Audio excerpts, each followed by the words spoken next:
Hi there, Natalie today with a new process video for Pinkfresh Studio. And I want to give you a few ideas on how to use the new Home for the Holidays collection to create a few layouts for your December daily if you create one of your December stories. I don't do a daily, but I do have quite a few stories because we have around 3 to 4 birthdays in December and we host pretty much all our family too. So this is my album from last year and I'm just left to add the last few days, which is day 24. I think it's 22, 23 and 24, and so I have them here. So I'm gonna take advantage of some of these papers to create two of the layouts, and one of them is all about coffee, and we love hot chocolate, we love I gotta say I love peppermint mochas. So I have quite a few pictures of my trips to Starbucks and also at home. So I'm gonna take advantage of some of the papers. There's a few cups in the paper that has all that little advent numbers, and I'm gonna cut the little squares off.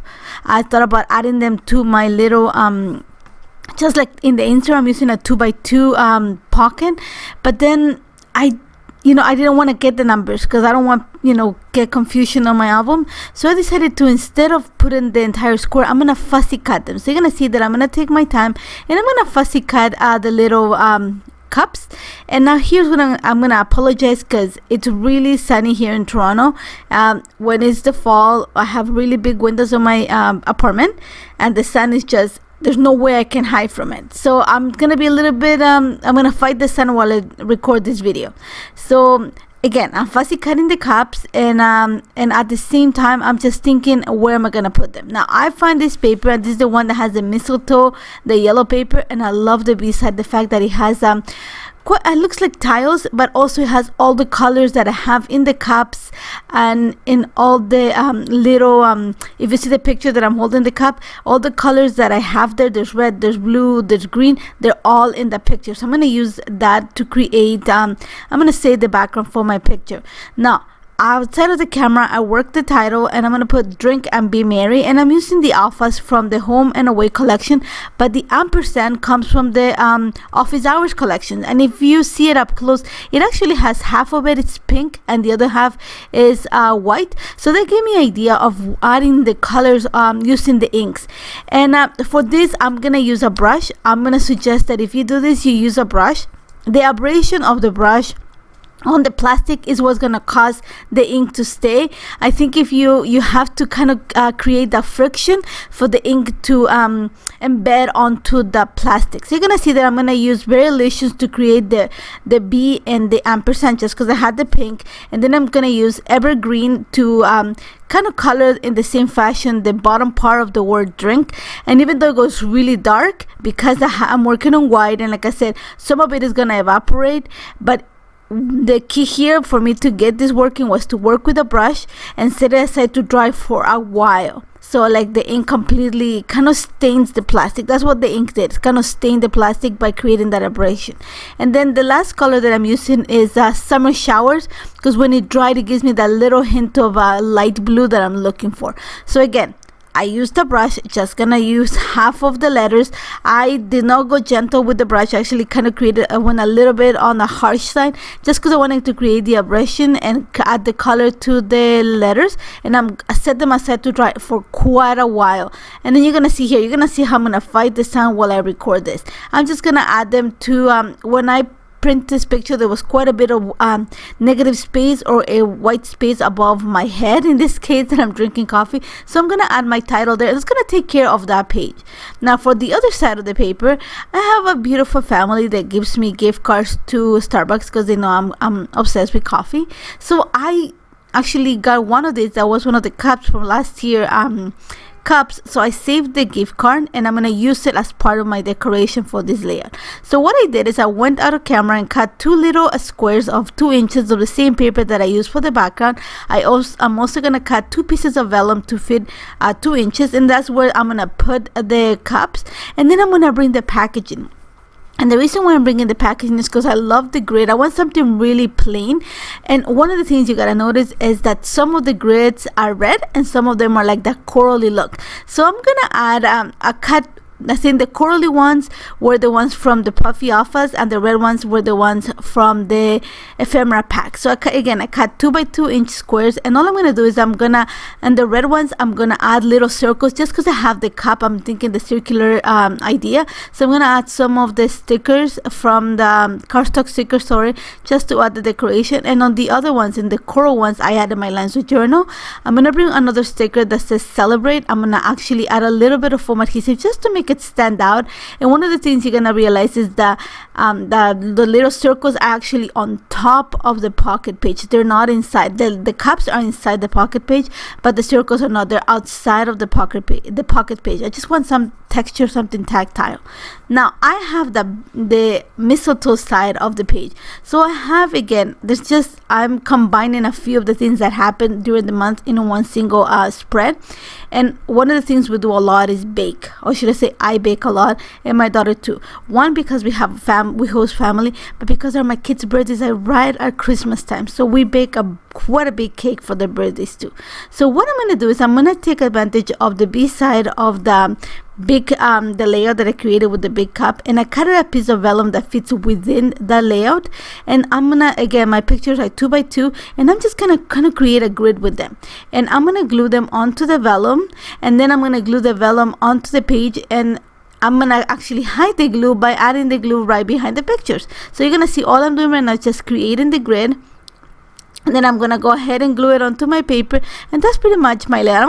I'm gonna work on the embellishments later on. I'm first gonna work on the paper that's gonna cover this. And I was thinking of a way to add the word baking, so I pulled the new alphas, these are the dies, and I cut the word baking out of gold glitter paper, and then I cut the word baking out of double cardstock. When I cut white cardstock, sorry, when I cut the letters out of the white cardstock, I made sure that before I took them out of the die, on the B side I put a piece of a double-sided tape so I could keep the little flowers that come inside the letters, and at the same time these are going to help me glue them onto the page. Now, to create my title page, I actually went and cut a piece of acetate to fit the same size of my little insert, the one that I have the pictures of the cookies in this case, and then I'm just gonna use the grid of the cookies to help me spell the word baking. So I'm gonna put the BA on the top 2 pictures and so on, and that's gonna help me center my title. And this was actually super simple, and the thing actually why I went out of camera to work on this is because I just couldn't find the sun when I was recording. So now that this is pretty much going late into the afternoon, so it worked out better for the video. So you're gonna see that super simple. I have the acetate. I'm gonna add a little tab after just to make sure that, like, I can move it.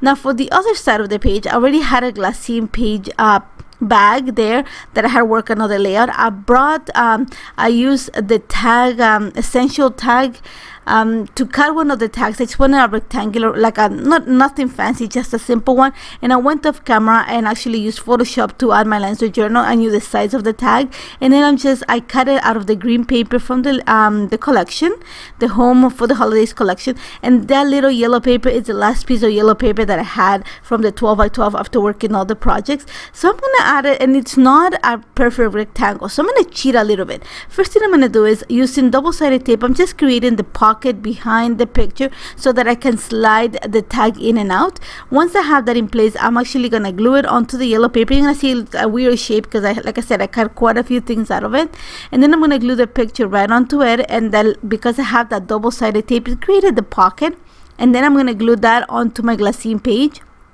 Now and then I'm gonna slid the tag right there just to decorate that, just to hide the bottom, because like I said, I don't have a straight rectangle. I'm gonna use this Home for the Holidays banner, and this is from the ephemera pack, and I'm gonna glue it in such a way that it hides the uneven edge at the bottom. And then I'm gonna bring one of the little houses from the buildable snow globes ephemera, just because it was the perfect size, just to complement that little cluster at the bottom. And that's gonna hide, like I said, the fact that my paper is uneven, and it's gonna bring enough decoration to that.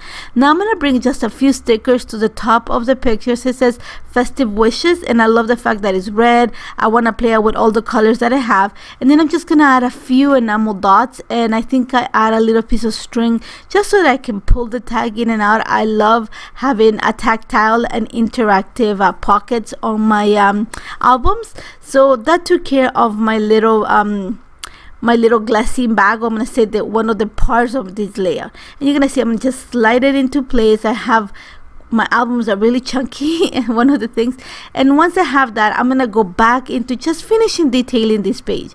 Now you're gonna see that the baking part, I'm gonna add a tab. You don't see that cut out of the camera, but what I'm gonna do is I'm gonna bring a little sticker at the bottom of the little grid of pictures that I have, and this is from the cardstock sticker, and then I'm bringing the wreath stamp set. This is one of the new stamps from Pinkfresh Studio, and I'm just gonna stamp the word Christmas at the bottom.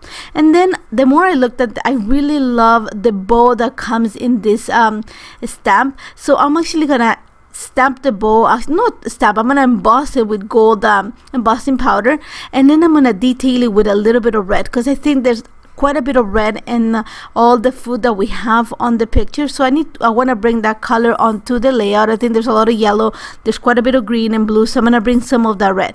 And for that, I am actually going to use the inks. I'm using Berrylicious and Candy Apple just to detail it. And about now is with the camera, the battery just died. My apologies, but you're going to see that all I'm going to do is stamp the ink onto my little piece of plastic. In this case, I have a plastic palette, and then just dilute it with water, and then just use it to detail the bow. I went with Berrylicious as the basis to detail the entire bow, and then I went with a little bit of Candy Apple just to add the shadows. I wanted to, if you look at the bow, and I would suggest you look at the stamp set, it's gorgeous, perfect for Christmas. It's actually really detailed, and by adding the shadows, you're gonna create a realistic look and take it from a two-dimensional to a more realistic look. And that's about it. I love how this turned out. You're gonna see right now there's gonna be quite a few close-ups, just because there's small little details in this album that I think you can take some ideas for your album coming up. And I really love how this turned out. Like I said, I had to fight with the light during the day, but it was super simple to put this together. The collection is gorgeous. There's so many colors that it matches pretty much every single decoration. There's yellow, there's greens, there's red, and it made it super easy to combine all of them into single layouts that came together, I'm gonna say, quite easily and fast, and I love that. And you're gonna see right now that I'm actually gonna show you too the close-ups of the coffee spread. Again, super simple spread. I love how the title came out. You're gonna see that the colors dull a little bit. They're not as bright as the inks are. You can go ahead and add a second coat of the ink if you want to, but use a brush so you can create the abrasion and the color stays and stains the plastic. Just pretty much what you're gonna do. And that's it for me today. I hope you're inspired by this. If you have any questions, don't hesitate to contact me. Thank you so much for joining me, and don't forget to subscribe to the channel. There's quite a bit of content available. Take care, guys. Bye bye.